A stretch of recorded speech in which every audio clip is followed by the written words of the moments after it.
katoks, ito ngayon ako nagbabalik ngayon ako magluluto ako ng sinampalukan ng kambing, ulo ng kambing. Yes mga katoks, ito na. Nilutuin ko ng sinampalukan ng ulo ng kambing ito. Walang magawa at meron ako ulo ng kambing ngayon gagawin ko. Susubukan ko magluto ng sinampalukan ng ulo ng kambing. Nagbabalik na naman po tayo nito sa tayo ay feeling chef. Ito na po mga katoks, bali pinakulungan ko na po siya. Unang kulo, tinapon ko pa yung unang kulo niya. At ngayon, tinapon ko yung unang kulo. At nilagyan ko ulit ng panibagong tubig. Ngayon, pakukulong ko ulit siya at nilagyan ko na po siya ng tanglad. Mamaya, lalagyan natin ng mga sibuyas, luya, at sampalok. Wala akong dahon ng sampalok, kaya binili ko ng sampalok. At meron tayong isang magic dyan, nilalagay sa sinampalukan ng ulo ng kambing. Kaya ito po siya. Ngayon, lulutuin ko na po siya, pakukulang ko na po siya. Actually, kasi madilim ang kusina ko. Kaya, ganito ang ginagawa ko. Nandito na si Feeling Chef, Katok Feeling Chef. Nag-uulat sa inyo. At ito na ang luto ng sinampalukan ng ulo ng kambing. Pakukulang ko ulit siya ngayon. Yan mga katoks. Kumukulo na po siya. May kambing yan, papalambutin natin yan na may tanglad. Maya-maya titimplahan po natin yan mga katoks. So ready to sinampalukan ulo ng kambing.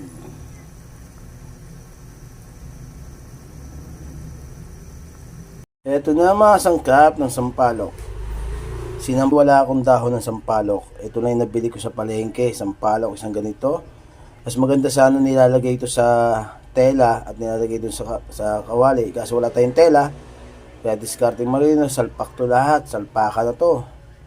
Kaya nga tayo tinawag Katok na Feeling Chef. Diskarte sa pagluluto. Mabilisan na luto. Tapos agad. Kaya mga sangkap lang.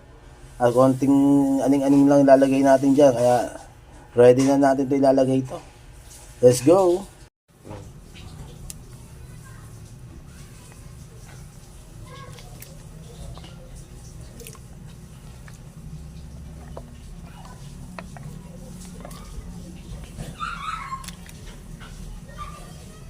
Yan, nilalagay ko na po lahat.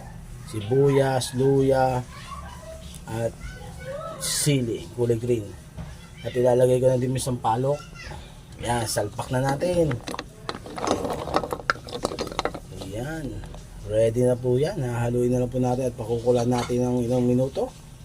Let's go! Sa mga katoks, ang ginawa ko po, kinuha ko yung sampalok. Pinalambot ko rin at dinurog-durog ko para lumasa yung asim. At ngayon may sumisigaw ng balot. Ayan mga katok, dinurog-durog po siya para po siyang masin. Kasi babalik ko po doon sa kawali para tagang sarap. Swak na swak ang lasa na ito mga katoks. Let's go.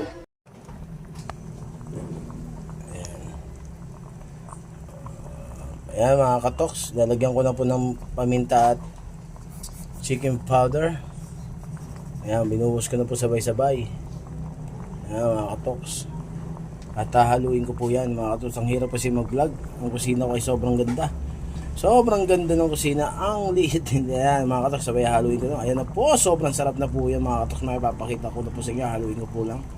Ayan mga katoks, kumukulo na po. Sinampalukan ulo ng kambing. The best po yung mga katoks. Ang sarap. Ayan na po. Nilagyan ko lang po siya ng patis. Dinagdagan ko ng patis at konting chicken powder. Dinagdagan ko lang mga isang kutsara chicken powder at patis po. Wala na po ibang nilagay. Sobrang sarap po talaga. Pakukuloy mo lang siya, tagang papalambutin mo talaga siya. Yan mga katoks.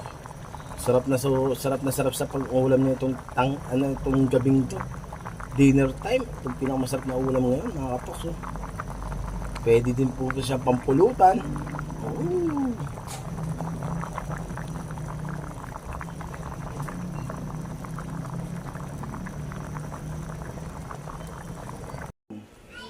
Okay na. Ang sarap niya, no?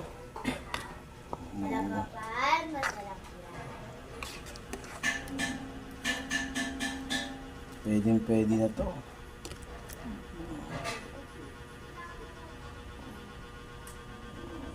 Ulo ng kambing. Ayan.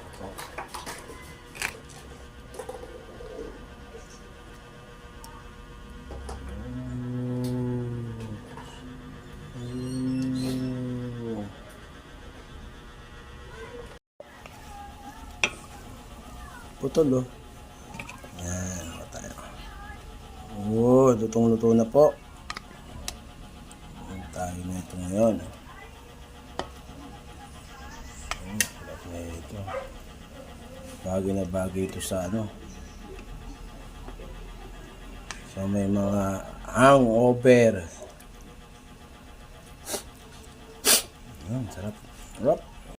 Yo, mga katoks, ito na po ang naluto ko sinampalukan ito sa akin. At ngayon titignan po natin kung gaano kasarap ang sinampalukan. Ito, sabaw pa lang, oh.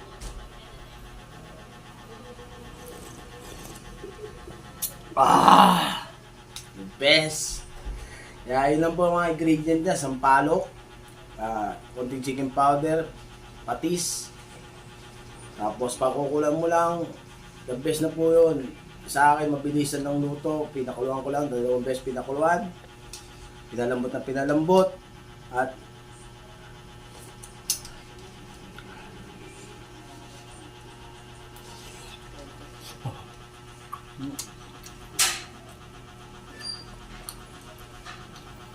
sobrang lambot.